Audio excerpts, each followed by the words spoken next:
I'm pretty sure Trump don't care about trying to win this election anymore. Um, Either that or his campaign staff don't care because, well, his campaign staff is not even reporting real data to him. They're lying to him about it. But see, that's kind of what Putin's people do to him.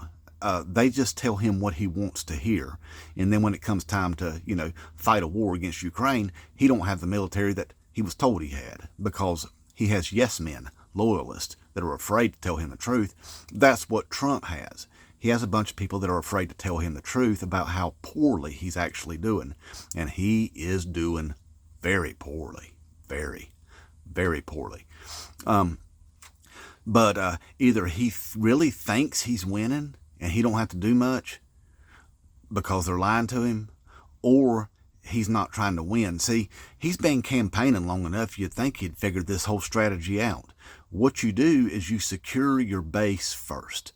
Well, he's got us. He's got all the racist, xenophobic, homophobic, misogynist pigs in the country. So there's no need to try to keep securing that. Now he's even gone further than that, so he started going after Christo-fascists, Schnazis and stuff like that, to the point that he's even running off some of the racist, homophobic, xenophobic, misogynist pigs that aren't even down with that kind of government. You know what I mean? So he went the wrong way. What you're supposed to do is pivot back towards the center. And for him to do that, see, he would have to admit that he was wrong about getting women's rights taken away from him, about getting Roe versus Wade overturned and stuff like that. So he's got himself into a pickle because if he does that, then the Christo-fascists are going to turn on him. Or he could admit that he's wrong about that southern border and, apologize for calling people vermin and poisoning the blood of Americans, stuff like that.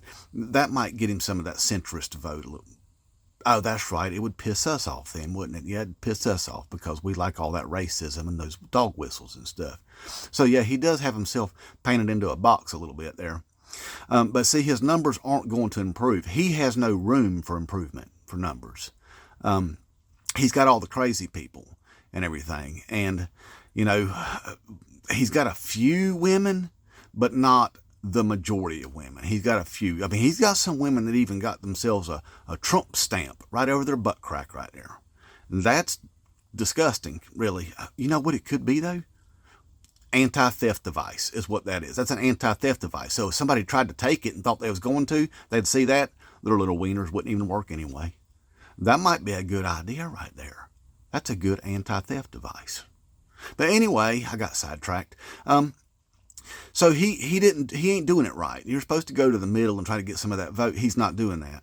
And so he's stuck where he's at, about 40%, about what he's going to get. And that's going to be a landslide. See, and this DNC convention just started. And that Kamala Harris lady, the black lady. Jesus Christ. Look, yeah, it's her. See, that thing hadn't even really gotten started yet. And she's going to have some superstars like Beyonce performing there. Maybe even Taylor Swift. No, Taylor Swift is not supporting Donald Trump. That was AI generated stuff that he put out there. He knew it was, and he's going to get his ass sued over that. Anyway, yeah, Taylor Swift, Beyonce, all that. See, that Kamala Harris is going to get her a big bump coming out of this convention. She's already leading in all the swing states. She's gaining on him rapidly in the state of Florida. And Ohio. So if he loses either one of those, see, he's losing a point a week in Florida right now. Well, there's still about 8 weeks left. That means that Kamala Harris could have a 4-point lead on him in the state of Florida going into the election at this rate. And who knows? He could do something really, really stupid and accelerate that pace. Now, one thing's for sure, though, that Alvin Bragg feller, I think he's requesting that judge in New York push back the sentence again. He's supposed to be sentenced on September 18th. They're saying push it back past the election. What that means is they are definitely sending him to prison. Definitely sending him to prison. That's why they want to push past the election, so there's no politics in it. They want him to go ahead and lose the election outright like he's doing right now, and then they're going to give him the maximum sentence because of the way that he behaved during that whole trial. So that man could wind up sitting the rest of his life at Rikers Island, easily the rest of his life at Rikers Island. Now, he won't be there entirely the whole time because they'll take him out to go to his other court dates. So he's going to have multiple retirement homes is what's going to happen in an orange jumpsuit. But he won't have that orange skin because I don't think they're going to give him that orange shit to put on his face while he's in there. He's just going to look like a shriveled up, nasty looking Skeletor. So anyway, yeah, he ain't trying to win apparently. I think he's given up. His loyalists around him don't want to tell him that he's losing. So it's a sinking ship. That's probably why they played Titanic at their convention. All right, Inmate Trump 2024.